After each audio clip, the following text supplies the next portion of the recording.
Religion in US worth more than Google and Apple combined. Huh, that's crazy. That's just in the US. Imagine how much it would be worldwide. Faith economy worth $1.2 trillion a year, more than combined revenues of 10 biggest tech firms in America, study shows. Religion in the United States is worth $1.2 trillion a year, making it equivalent to the 15th largest national economy in the world, according to a study. The faith economy has a higher value than the combined revenues of the top 10 technology companies in the US, including Apple, Amazon, and Google, says the analysis from Georgetown University in Washington, D.C. Imagine a world where that money went towards humanitarian aid or medical research. Wouldn't that be something? Imagine a world. Imagine a world. Imagine a world. Imagine a world. Imagine a world where you never read the headline, Faith-healing parents charged with murder in death of premature twin baby. The Mitchells, driven by religion, failed to send for medical aid when their newborn baby stopped breathing. The baby died mere hours later. If not for the intervention of the medical examiner, her twin sister may have died as well. This is nothing new. The mother's own sister was sentenced to 6 years in prison for the death of her newborn son. Worse, the majority of states have laws protecting parents and religious leaders from prosecution for child neglect, abuse, or even death for withholding medical care on religious grounds. And abetted by this legal cover, at least 140 children have died of perfectly treatable medical conditions in the United States from 1975 to 1995. Imagine a world without needless suffering from faith healing. Imagine a world where the bigots had to admit that their gay hatred is their own idea, where they can't say it's not them, it's just their God's commands. Imagine a world with no religious arguments against gay marriage, where nobody was stoned or beheaded just for being queer. Imagine a world where nobody had to be ashamed to reveal their true self. Imagine a world with no religion. Imagine a world without religious wars, without violent acts of terrorism rooted in brainwashed indoctrination, where we unite to build a world worth living in rather than suicide bombing a crowd to escape it. Imagine a world in which people didn't claim jurisdiction over the experience of others based on what they've taken on faith. Imagine a world where L. Ron Hubbard, the founder of Scientology, would have never been born. Therefore, we would have never been introduced to such a stupid, illogical, dumb belief system. But instead, this religion today is worth over $1.75 billion. This money, if L. Ron Hubbard would have never been born, could have easily went into scientific endeavor for kids, for school, for reasoning, philosophy, and logic. But too bad. That would be a good world to imagine. Imagine a world where nothing said or written was taken on the authority of the speaker or writer, where every claim was accepted only proportionally to the supporting evidence, where such evidence and the interpretation was continually challenged and therefore improved, where the support for the claims was not only readily available to everyone, it was frequently accessed by everyone. When I imagine a world without religion, I don't necessarily imagine a perfectly peaceful world. What I do imagine, however, is a world where we aren't living in a reality where people are killing over their imaginary friends every single day. I don't imagine a world where people would always have reasonable discussions despite a difference in ideas. But what I do imagine is a world where people aren't scared for their lives when they criticize or discuss others' ideas. A world where we don't make excuses for extremists because someone offended their religion. Imagine a world without organized religion, particularly Islam. A world where freedom of ideas doesn't mean a risk to human lives every single day. Imagine a world without hijab, where you can see the wind blow through an Iranian girl's luscious, beautiful hair. Or at least imagine a world without niqab, where you can brush your hand across her smooth skin on her face. Or at least imagine a world without burqa, so at the very least, you can see her eyes. Or better yet, how about imagine a world without Islam? Imagine a world where no one spends precious time and money on treatments of disease which are not evidence-based. Countless lives are lost every year because people fall victim to pseudoscientific practices that just simply don't work. Often, these practices are based on beliefs involving the supernatural.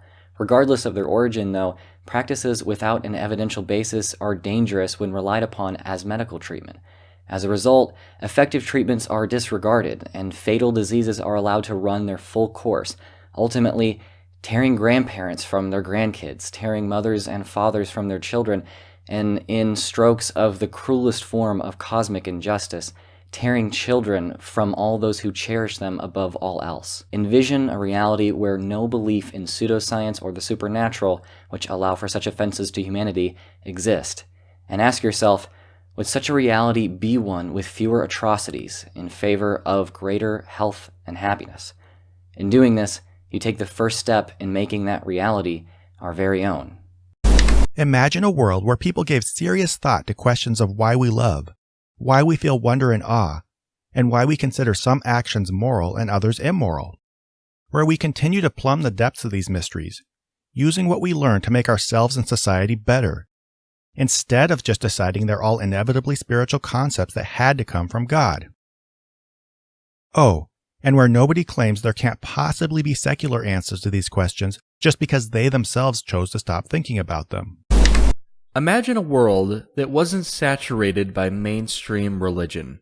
Religious messages have been so normalized, people will take on very baggage-heavy labels as a default. Out of peer pressure, it's what's expected of them to do, even if they don't truly believe. And thus, undue reverence is given to ideas that are as equally absurd as any other mythology we have left far behind us. This normalizing of religion is the stagnation in society. And this prevents an honest, critical dialogue from actually happening.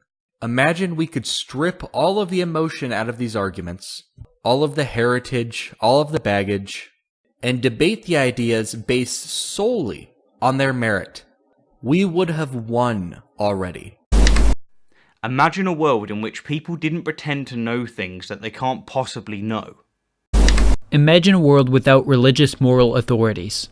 When faced with an action that conflicts with our conscience, we tend to rationalize it to avoid the mental conflict between doing something bad and being a decent person, one way being to project the responsibility onto an authority.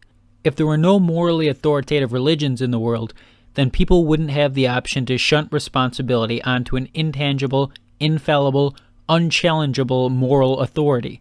Knowingly harmful actions, in terms of prejudicial or even violent acts, couldn't be excused by obeying the will of God.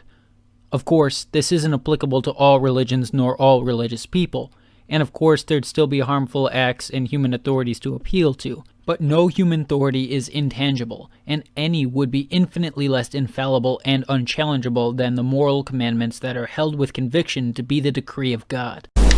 Imagine a world where religious reverence isn't used as a shield for pedophiles, so that they can be recirculated into finding new victims in new areas.